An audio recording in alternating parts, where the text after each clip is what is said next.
Okay, so a very good afternoon, everybody. And this is the second text that we are dealing here. And the first text was Revolution 2020. Today we are having introduction of the another text coming from contemporary Indian English writing. And it is written by Arundhati Roy. The Ministry of Utmost Happiness, that is the novel. And first, we will ask our student group. Who are they? This group. Yeah, let me see here.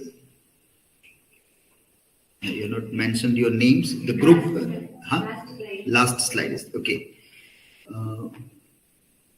Okay, so Trivedi, Anjali, Khushbu, Stuti, Peena, and Bhumika. Yes, these 5 students have prepared an introductory presentation on Arundhati Roy's The Ministry of Utmost Happiness. So let us have the introduction by the student group. So you can come here and you can play the screen and share it also.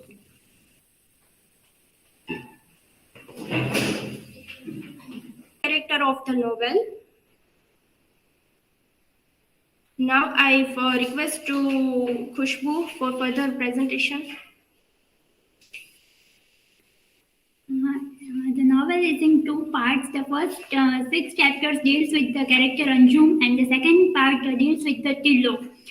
In this novel, the Anjum is a transgender character, and she is from the birth only. She is born as a transgender, but she is such a character that as the society is not ready to accept the transgender identity, so from the birth, her mother is not ready to accept her when she comes to know that she is a transgender child. They keep the child as the boy child, and she is known as Aftab, and he is raised as a boy child in the family.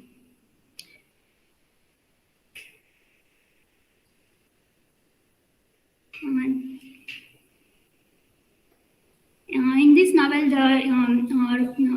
the author Arundhati Roy is spanning 1950s to 2010 novel follows the interconnected lives of several characters against the backdrop of contemporary India. So this novel highlights the social issues of the India.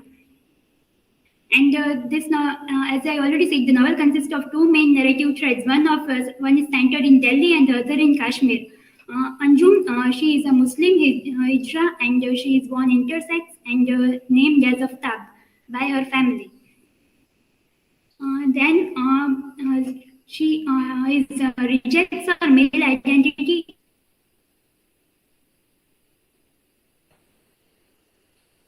Yeah, so in her childhood, she is not accepted by her family. Then when her mother tells her father that he is an intersex child, so her father his father is also very much upset, and none of his ghazals also work for this thing. But then her father thinks a lot, and then he tells that the child should go for a gender change surgery, and he should transform into a male identity. So his father forces the child and the mother that the baby should be undergo surgery, but the child is not interested in all that.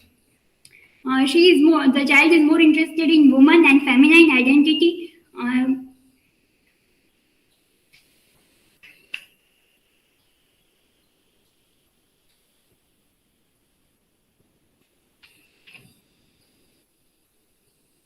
And when the child is sent for the singing classes, the child is more interested in singing, and her voice is also very much feministic. And when the other children tease him for being like feminine type of voice, and when the child visits the other woman and the beautiful woman passing by the streets, he is more attracted to them. And the child follows the Kwabga, that is House of Dreams, many times and goes there frequently. And at the age of 15, the child is more and more interested to go to the Kwabga, and then permanently leaves his parents home, dissecting the relationship with his parents, and goes to live permanently in the Kwabga.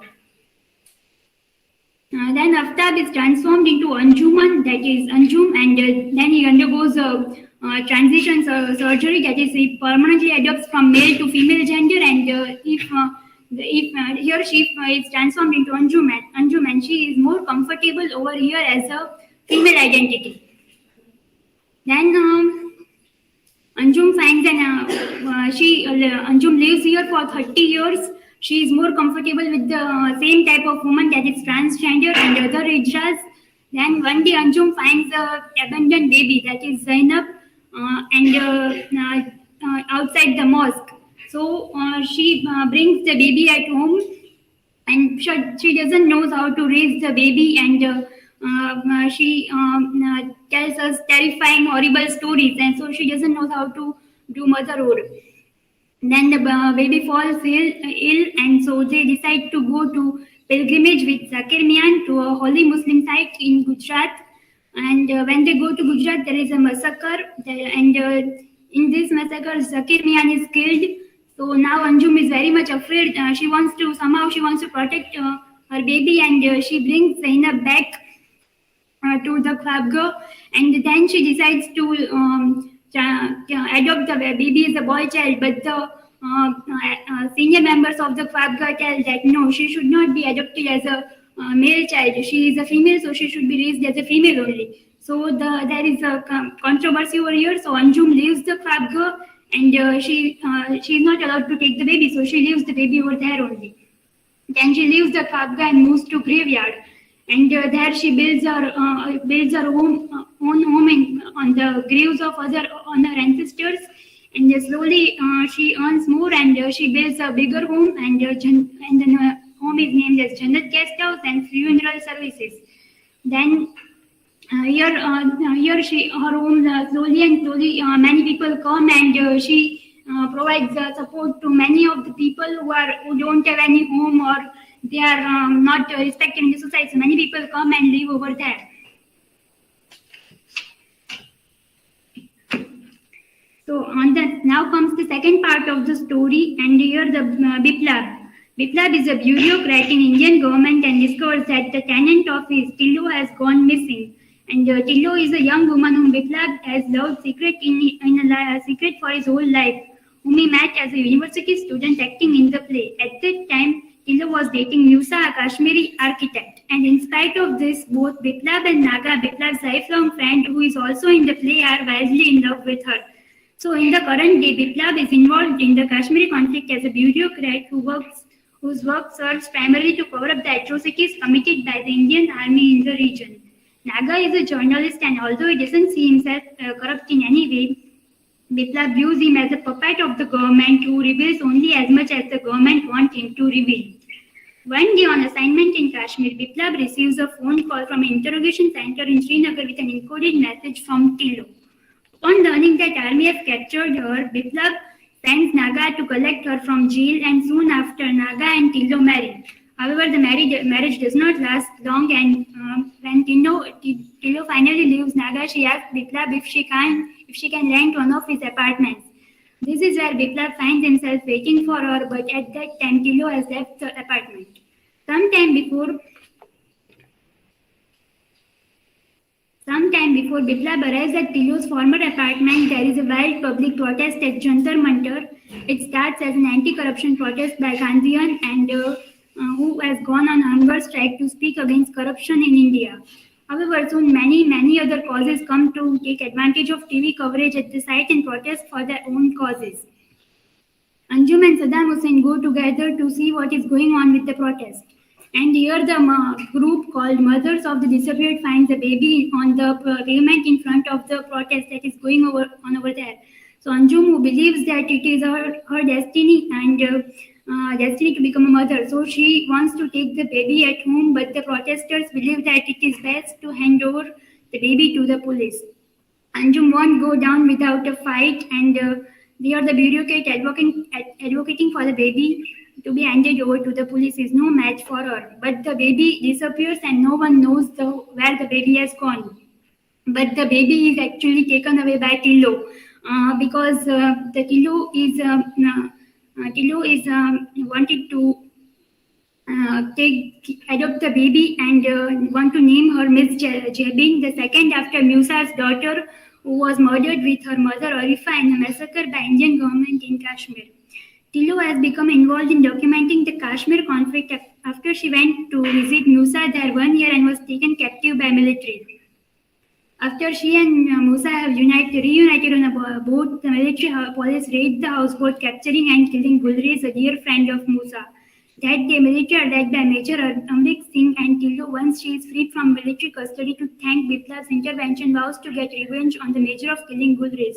And actually, the Musa's daughter and her mother are actually killed in the massacre, and this Musa is also died as a martyr in the Kashmiri conflict.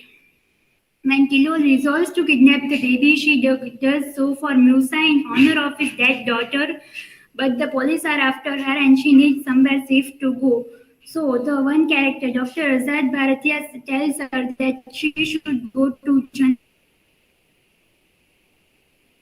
And this Dr. Azad gives her the card of Saddam Hussein. So Tillo plans to have Saddam to pick her, and they move to the Jannat guest house permanently. And Tillo works over here as a teacher, and she teaches local and poor children. And then we have Zainab, and Zainab, who was adopted by this Anjum. She has grown up, and they and Saddam fall in love, and they get married, and many other outcasts of the city flock to the space to be in a loving, welcoming community that is in this Jannat guest house. So unlike her namesake, Miss Jebin, the second is raised surrounded by love, peace, and safety.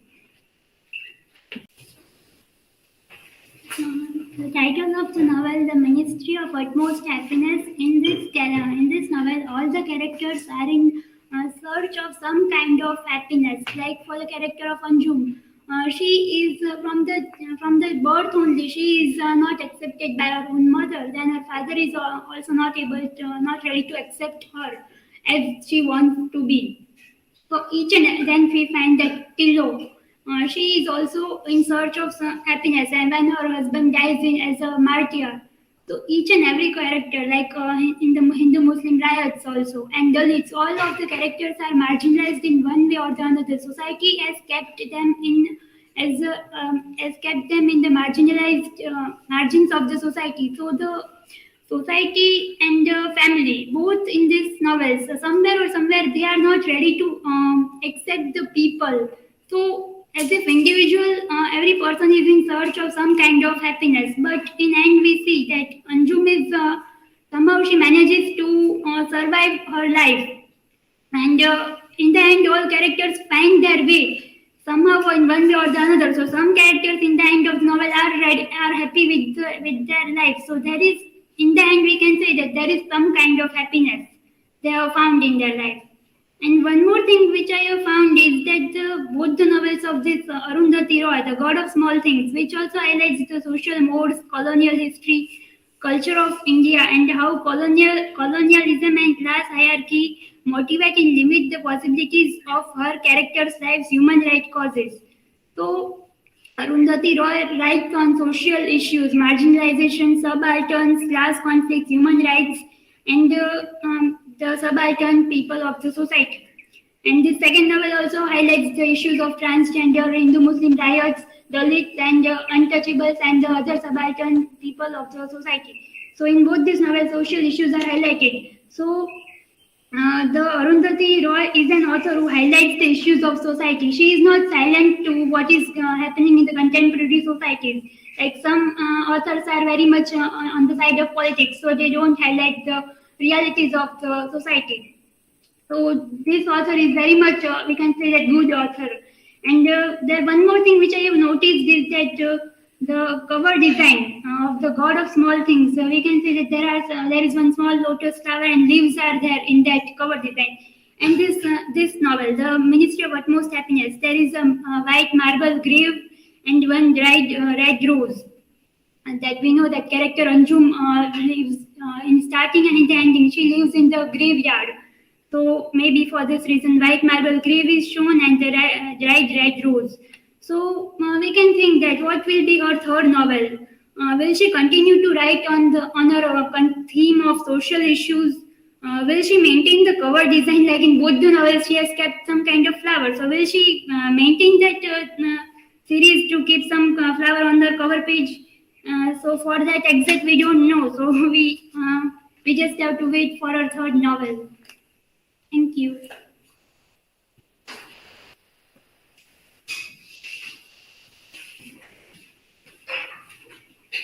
Okay, so quite well presented, and the basics of the novel are very well presented in the slide, like what are the key facts, important characters. There are so many characters in the novel, so it is very difficult to take all the characters, though tomorrow when we discuss, we'll try to connect all major, minor characters and try to see how the story is woven. It's a very, very, very difficult to read novel. I don't think you might have read. Anybody has read the novel? Only 66 pages. 66, that is good. Up till 60, there are 450 pages around. Around, there are 400 and 445. So around 420, yeah. So more than around 440 pages are there. So out of that, 66 is good. You can't tolerate it more than that also. Anybody else try to read the novel? I don't think, because it is again a very tough novel, very difficult novel, wherein you put novels of James Joyce. You remember Stream of Consciousness, Ulysses novel written by James Joyce, which people find it difficult, or even people put Marquis's novel, this 100 Solitude, very long, very complex narration, or Midnight's Children, Salman Rushdie's Midnight's Children. Also, if you read the original one, you face the similar kind of problem, that there is no linear storytelling, no linear one, but there are lots of complex way of telling a story, where it becomes a huge challenge for anybody to read this novel. So all these novels which we name it, from James Joyce to even Salman Rushdie or Garcia Marquez, or this novel falls into those categories of something that is written in such a complex manner that reader find it very tough to read, very tough, very challenging. Lots of concentration is required. It is not easy going like popular literature, which is very easily flowing. The story is important, and you go from one incident to another incident, and then you are curious to know what will now happen to this. Whereas here, you can't comprehend all the characters, forget about the situations, and then what is going on or what will happen to them. Those kinds of curiosities never remain in such novels. Those curiosities, whereas it never remains that what is the story and how it goes there. So within all these complexities, novelist still is able to tell a story. A very thin line of a story is still told to us, but it is not told in a way that story is told. It's constantly talking about characters, and there are each and every character. They also have their backstories. So, and again, they are talking about their backstories. So, are we in the backstory or in the mainstream story? Very difficult to move on from one layer to the another layer. But Arundhati Roy, who got that Man Booker Prize way back, people say it is not as good as that. But had this novel been written first, then people would have appreciated. Because now you are seeing a novel written by a Man Booker Prize, and that also was in 1997, way back. Quite a long time she has taken to write second novel. And in between, she is very active politically, socially, very active, and keeps on writing non-fictional things a lot. So people are very much aware about her political mindset, his political bent, his anti-capitalism stance, his stance for the gender identities, his stance for the Maoist and the Naxalites, his stance for the Kashmir issue. All those things are very well known to the people. He had been in terrible problems also. Personally also, sedition charges were there on her, which were withdrawn later on. So in all this case, she is very well-known figure as such to everybody. That Arundhati Roy is for all these kinds of things are there. And all those things are coming in this novel also. This novel, people expected and it is there. And so for many people who know Arundhati Roy, they thought that, well, this is what she is going to write about. And as soon as the episode begins, you can sense that this is how this episode is going to turn out to be, because you know the mind of author through non-fictional writing and other things. If you don't know any of those things, then the novel becomes very complex and very interesting. So those are the people who are writing reviews from foreign country and who are not very much aware about what went in India in last 20 years. For them, it's an interesting story. It's an interesting way to look at India and whatever things are happening or happened in India that for them. Whereas for many of the Indians, at least those who are in capacity to read Arundhati Roy, now those people won't be in 20s. Arundhati Roy ની પુસ્તક કોઈ લઈને વાંચે એ 20-22 વર્ષનો lover મુછિયો તો હોય જ નહીં.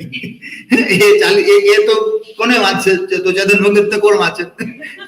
20-22 ના જો આને લઈ લે તો who will read Chetan Bhagat or any other popular writer? So they will be matured enough. And so they might have lived this time. એમણે આ સમય જોયો હશે અને સજાગ અવસ્થામાં જોયો હશે. સજાગ એટલે like for example, if I look back at my MA days, then I was not very much interested in reading newspapers or television channels.